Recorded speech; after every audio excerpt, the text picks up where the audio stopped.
Pemirsa, Permadi Arya alias Abu Janda menjadi perbincangan setelah menyebut agama Islam arogan. Cuitan Abu Janda tersebut mendapat kritikan salah satunya dari mantan Sekretaris MUI Tengku Zulkarnain. Permadi Arya atau Abu Janda membuat geram warganet terkait cuitannya yang menyebut Islam sebagai agama yang arogan. Dalam cuitannya, Abu Janda menyebut sebagai agama pendatang dari Arab Islam arogan kepada budaya asli kearifan lokal Indonesia yang mengharamkan ritual sedekah laut hingga mengharamkan kebaya dengan alisan Taurat. Abu Janda juga menyebut sejumlah agama asli asal Indonesia. Abu Janda juga menjelaskan jika Islam tidak mau disebut arogan, Abu Janda meminta supaya tidak menginjak kearifan lokal. Cuitan Abu Janda ini ditanggapi Tengku Zulkarnain. Mantan Sekretaris MUI ini meminta agar kepolisian berani memproses hukum Abu Janda. Tengku Zul menyebut menghina suatu agama bukanlah merupakan delik aduan. Ia pun khawatir jika polisi mendiamkan Abu Janda, maka umat Islam akan hilang kesabaran.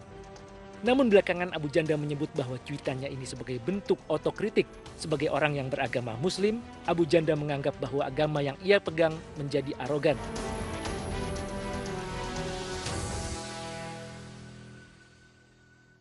Abu Janda dilaporkan ke Barreskrim Polri atas dugaan rasis terhadap mantan Komnas HAM Natalius Pigai. Cuitan Abu Janda dianggap bertentangan dengan prinsip Bhinneka Tunggal Ika.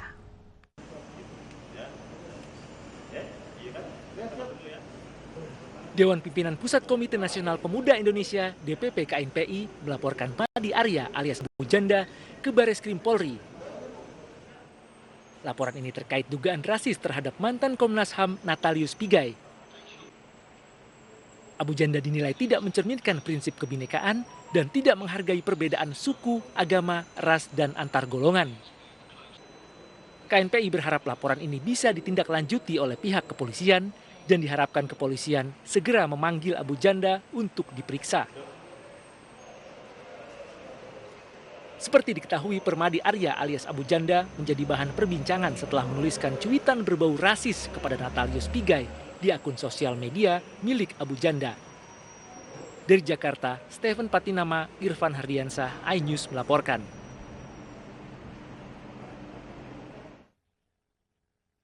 Dan pemirsa, terkait pelaporan dugaan rasisme, KNPI berharap polisi segera memanggil Abu Janda untuk diperiksa. KNPI melampirkan sejumlah bukti kepada Barreskrim Polri mengusut kasus ujaran kebencian tersebut. Alhamdulillah hari ini sudah kita selesaikan satu tugas yang merupakan mandat dari Ketua Umum kami mewakili pemuda yang merasa terhina dengan cuitan-cuitan dari oknum yang akan saya bicarakan, ya. Telah diterima laporan kami, alhamdulillah secara kooperatif dari pihak polisi juga kami tidak dipersulit. Sudah kami tunjukkan bukti-buktinya bahwa kami hari ini telah melaporkan akun Twitter @permadiaktivis1 ya, yang diduga dimiliki oleh saudara Permadi Arya alias Abu Janda, ya. Jadi yang kami laporkan di sini adalah dugaan adanya ujaran kebencian dengan memakai sara, ya, dalam tweetnya tanggal 2 Januari tahun 2021 yang menyebut kau Natalius Pigai, apa kapasitas kau? Sudah selesai evolusi kau. Kata-kata evolusi itulah yang jadi garis bawah bagi kami untuk melaporkan akun Permadi aktivis, ya, karena diduga telah menyebarkan ujaran kebencian. Kasus rasisme terhadap Natalius Pigai juga menyeret Ketua Umum Relawan Pro Yamin. Ambrosius Nababan ditahan setelah ditetapkan sebagai tersangka dalam kasus dugaan diskriminasi ras dan etnis.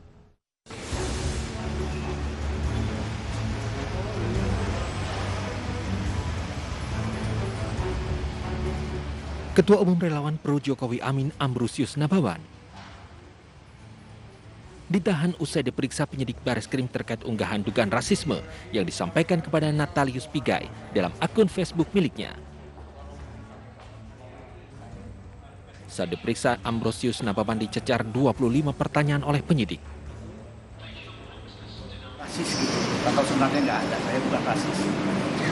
Saya juga sebagai diangkat oleh warga Papua, saya juga sebagai anak Papua gitulah, jadi tidak akan mungkin saya melakukan rasis kepada suku Papua, apalagi ke Natalis Pigai.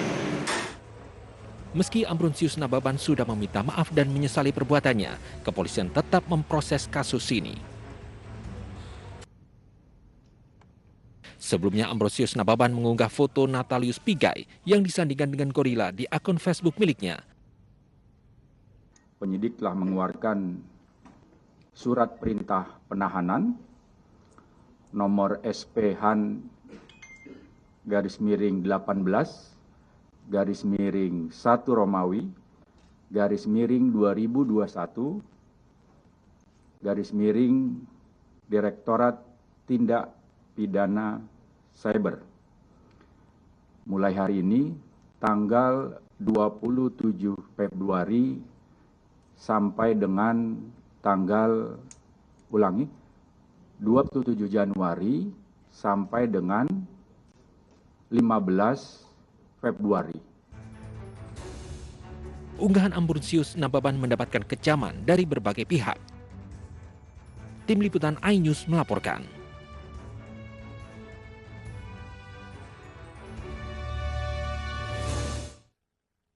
Unggahan Ambrosius Nababan dipicu karena Ketua Umum Relawan Projamin tersebut kesal kepada Natalius Pigai yang mengkritik vaksin Sinovac. Sementara mantan Komisioner Komnas HAM Natalius Pigai menyayangkan masih ada rasisme di Indonesia yang justru dilakukan oleh orang yang dekat dengan kekuasaan. Abang tidak ada niat untuk rasisme, tapi hanya untuk mengkritik yang bersangkutan.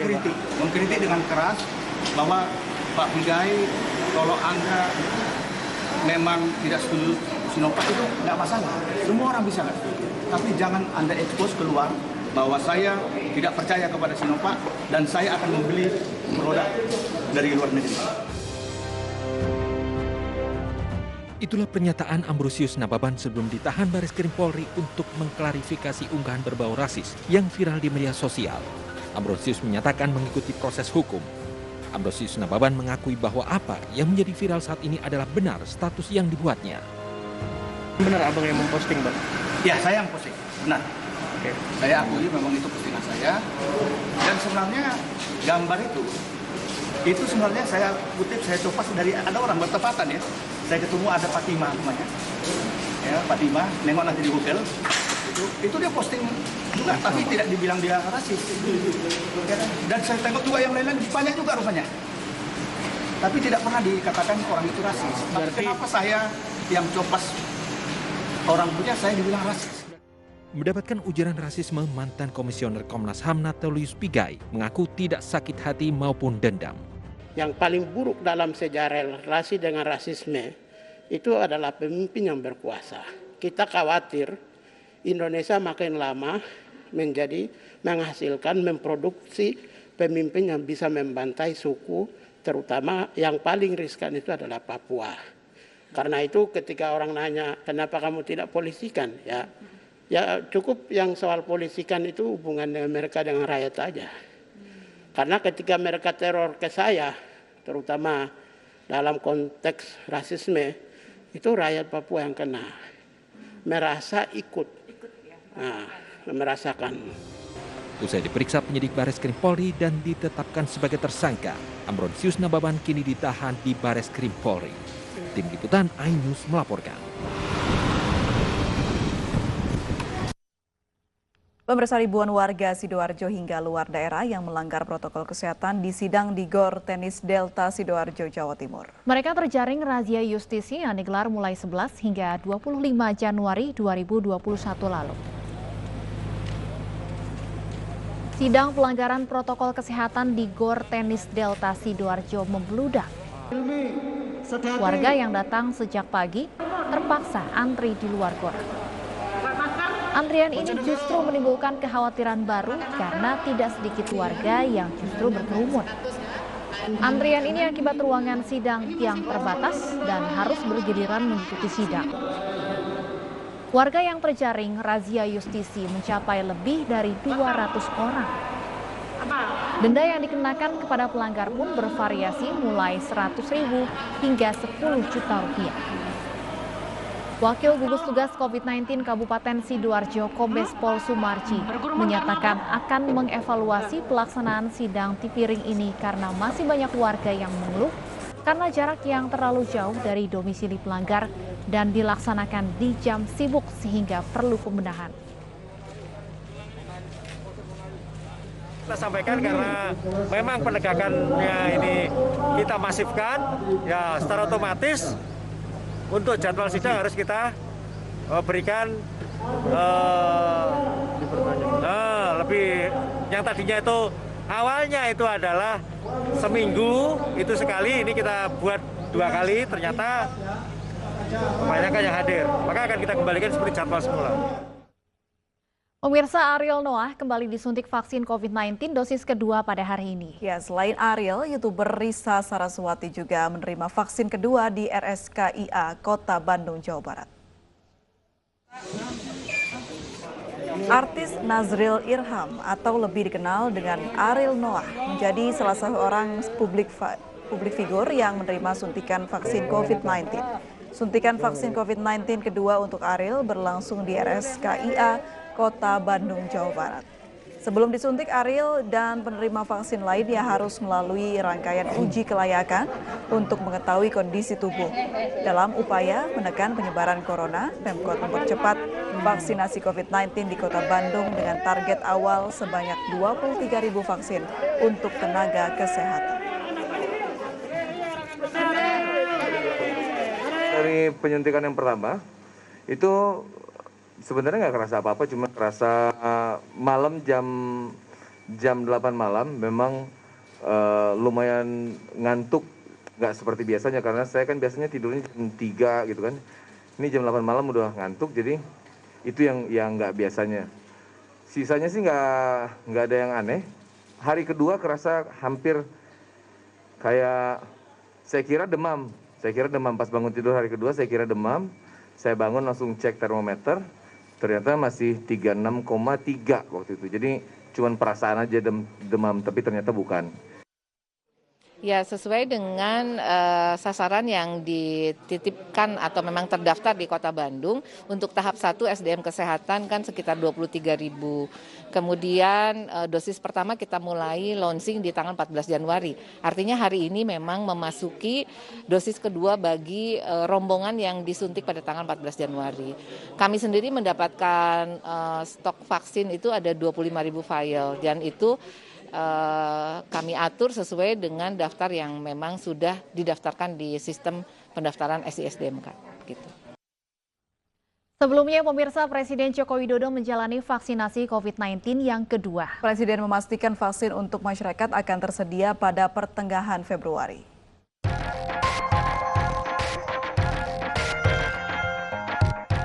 Presiden Joko Widodo mendapatkan suntikan vaksin COVID-19 yang kedua hari ini. Profesor Dr. Abdul Muntalib yang kembali menjadi vaksinator kali ini lebih tenang, walau masih gemetar.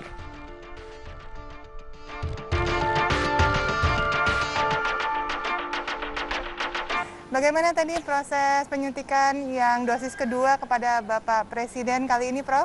Lebih tenang karena sudah terbiasa dengan vaksinasi pertama. Yang kedua, saya juga mau menyampaikan ucapan terima kasih sebesar-besarnya pada Bapak Presiden yang masih tetap. Ya, bisa kita ikuti bersama konferensi pers dari Kapolri Listio Sigit Prabowo. Baik, pemirsa, kita ke informasi selanjutnya. Sejumlah pejabat utama Kota Bandung, Jawa Barat divaksinasi tahap kedua. Proses penyuntikan vaksin produksi Sinovac di Bandung berjalan lancar tanpa kendala.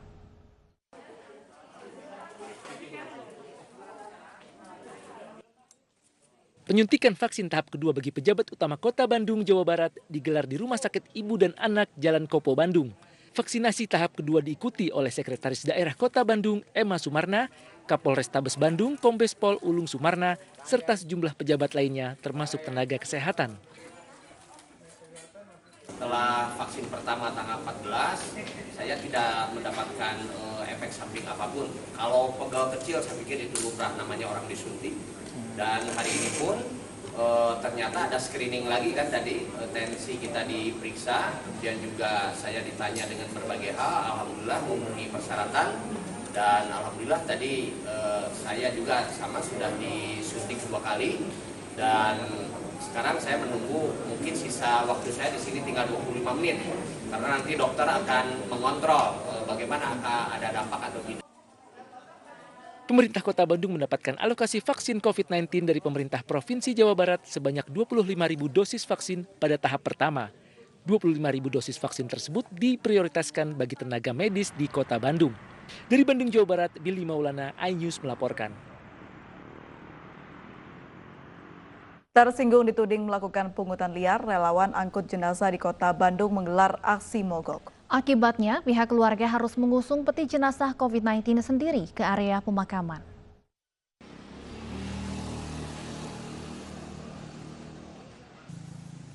Pasca viralnya status yang diunggah Wali Kota Bandung, Oded M. Daniel, mengenai pungli jasa angkut jenazah COVID-19, seluruh relawan angkut jenazah di TPU Cikadut mogok massal. Selain tidak melayani jasa angkut, para relawan juga memasang tulisan kekecewaan mereka terhadap Wali Kota Bandung.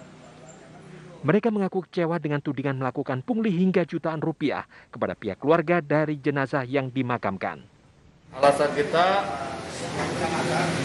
berhenti memikul mungkin karena satu, kita sudah diabaikan selama 11 bulan tanpa ada perhatian dari pemerintah. Mungkin sekarang saatnya pemerintah memperhatikan kita di sini. Akibat aksi mogok para relawan, keluarga yang hendak memakamkan jenazah harus memikul sendiri jenazah ke liang lahat. Mereka juga kebingungan dan terpaksa memakamkan tanpa menggunakan alat pelindung diri yang memadai. Saya konfirmasi dari sini, memang orang yang untuk mengangkat jenazah sini sudah ada. Makanya dari sana lama. Saya konfirmasi lagi, di sana ada nggak orang yang di rumah sakit? Nggak ada. Okay. Tidak ada bagaimana?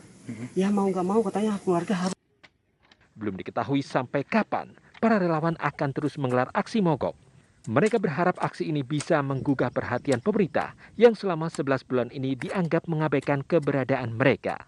Dari Bandung, Jawa Barat, Ervan David, iNews melaporkan. Sebuah rumah sakit di Kota Semarang dilaporkan ke polisi karena dianggap melakukan malpraktek terhadap pasien yang diisolasi di ruang COVID-19. Pihak rumah sakit dianggap tidak pernah menjelaskan secara resmi kepada keluarga terkait penyakit yang diidap pasien. Kebetulan tanggal 27 itu sedang libur panjang, jadi pasangan Erni Marsaulina dan Sianturi warga Pondok Baru Raya, Jakarta Timur tak kuasa menitikan air mata saat mengisahkan kematian anak pertamanya, Samuel Reven, yang meninggal dunia di Rumah Sakit Telogorejo, Semarang pada 3 November lalu. Samuel Reven diduga menjadi korban malpraktik saat dirawat selama 4 hari di ruang isolasi COVID-19 Rumah Sakit Telogorejo, Semarang. Pihak keluarga yang meminta penjelasan dari rumah sakit soal penyakit dan penyebab kematian Samuel tidak mendapat balasan. Merasa kecewa dengan pihak rumah sakit, pihak keluarga akhirnya menempuh jalur hukum dengan melaporkan manajemen rumah sakit ke Polda Jawa Tengah. Di dalam situ tidak bisa saya lihat, tidak bisa saya jenguk, di kaca aja, nggak usah saya harus peluk ya. Sementara pihak Rumah Sakit Telogorejo Semarang yang dikonfirmasi merasa telah memberikan pelayanan yang terbaik kepada korban. Proses kronologis, proses tindakan medis maupun kronologinya semua sudah kami jelaskan kepada keluarga secara proporsional dan benar sesuai standar organisasi profesi kepada pihak keluarga. Kasus dugaan malpraktik yang dialami Samuel Reven bukan tidak mungkin juga terjadi di tempat lain, terutama yang berhubungan dengan virus COVID-19. Dari Semarang, Jawa Tengah, Kristiadi, iNews melaporkan. Pemirsa, kasus COVID-19 di Indonesia terus melonjak. Hingga siang tadi masih mencatat jumlah penambahan sangat tinggi, sebanyak 13.695 kasus baru di Indonesia. Berdasarkan data Satgas Penanganan COVID-19, hari ini tercatat 1.037.993 kasus terkonfirmasi. 842.122 sembuh, sementara total yang meninggal dunia mencapai 29.331.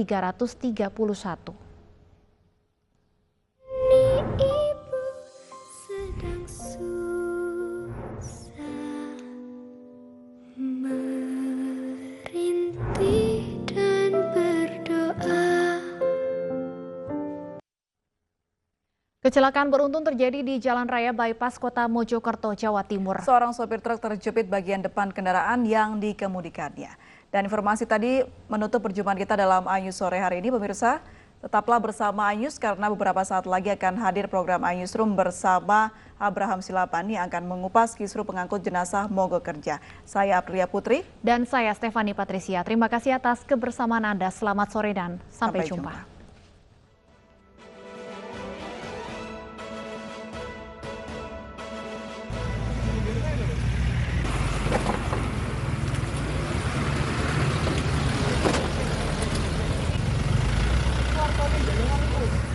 Warga dibantu polisi berusaha mengevakuasi Jumadi yang terjepit di bagian depan truk. Dengan alat seadanya, warga menyelamatkan sopir berusia 53 tahun itu.